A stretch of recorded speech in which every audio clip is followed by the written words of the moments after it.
How I attracted to myself $20,000. In the laboratory of experience in which my newly revealed relation to divine operation was to be tested, the first problem was a financial one. My income was a stipulated one, quite enough for my everyday needs. But it did not seem sufficient to enable me to go comfortably to England where Troward lived, and remain for an indefinite period to study with so great a teacher as he must be. So before inquiring whether Troward took pupils, or whether I would be eligible in case he did, I began to use the paragraph I had memorized. Daily, in fact almost hourly, the words were in my mind. My mind is a centre of divine operation, and divine operation means expansion into something better than has gone before. From the Edinburgh lectures I had read something about the law of attraction, and from the chapter of Causes and Conditions I had gleaned a vague idea of visualizing. So every night, before going to sleep, I made a mental picture of the desired $20,000.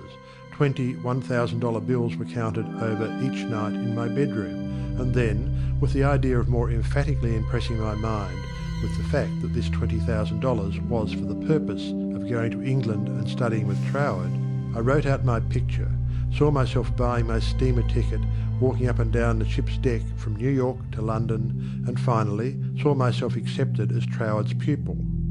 This process was repeated every morning and every evening, always impressing more and more fully upon my mind Troward's memorized statement, "My mind is a centre of divine operations."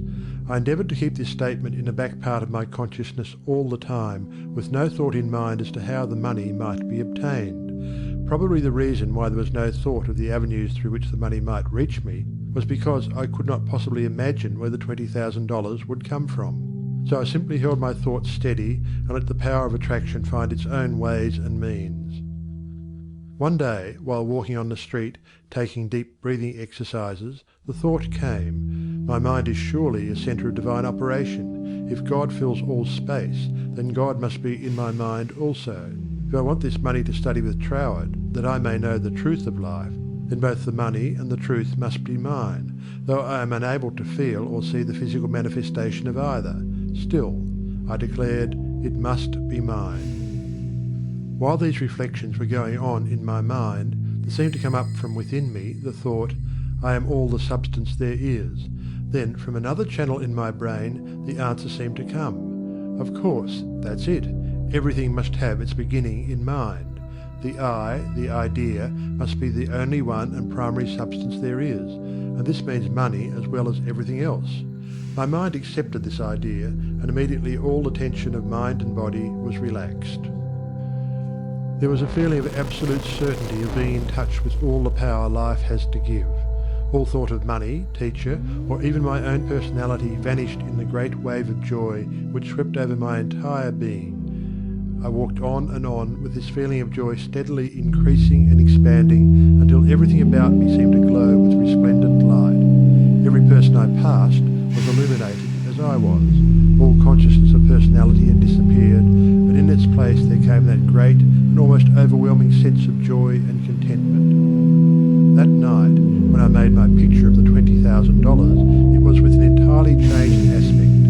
On previous occasions, when making my mental picture, I had felt that I was waking up something within myself. This time, there was no sensation of effort. I simply counted over the $20,000. Then, in the most unexpected manner, from a source of which I had no consciousness at the time, there seemed to open a possible avenue through which the money might reach me. At first, it took great effort not to be excited. It all seemed so wonderful, so glorious to be in touch with supply. But had not Troward cautioned his readers in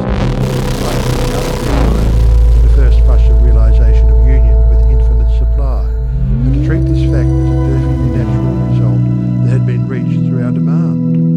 This was even more difficult for me than it was to hold the thought that all the substance there is, I am, idea, and the beginning of all form, visible or invisible. Just as soon as there appeared a circumstance which indicated the direction through which the $20,000 might come, I not only made a supreme effort to regard the indicated direction calmly as the first sprout of the seed I had sown in the Absolute, but left no stone unturned to follow up that direction by fulfilling my part. By so doing, one circumstance seemed naturally to lead to another, until, step by step, my desired $20,000 was secured.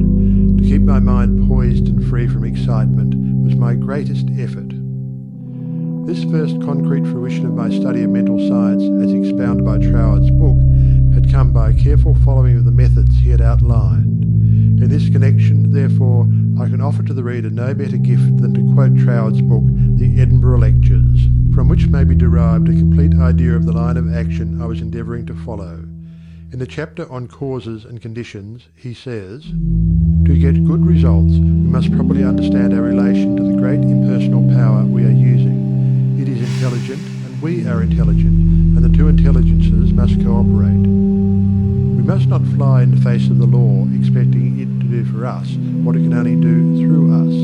We must therefore use our intelligence with the knowledge that it is acting as the instrument of a greater intelligence. And because we have this knowledge, we may and should cease from all anxiety as to the final result. In actual practice, we must first form the ideal conception of our object with the definite intention of impressing it upon the universal mind. It is this thought that takes such thought out of the region of mere causal fancies, and then affirm that our knowledge of the law is sufficient reason for a calm expectation of a corresponding result, and that therefore all necessary conditions will come to us in due order. Then turn to the affairs of our daily life, with the calm assurance that the initial conditions are either there already or will soon come into view. If we do not at once see them, let us rest content with the knowledge that the spiritual prototype is already in existence, and wait till some circumstance pointing in the desired direction begins to show itself. It may be a very small circumstance, but it is the direction and not the magnitude that is to be taken into consideration.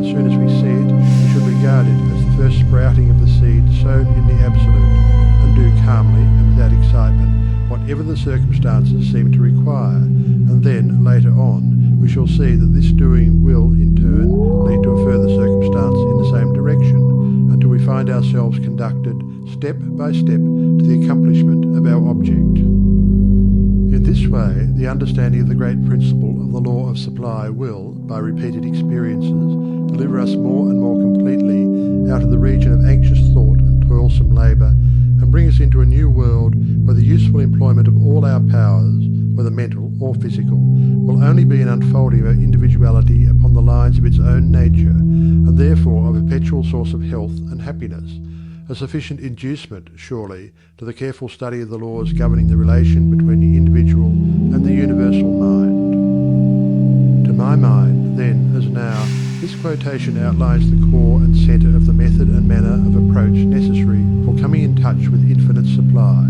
At least it, together with the previously quoted statement, "My mind is a centre of divine operation," etc., constituted the only apparent means of attracting to myself the $20,000.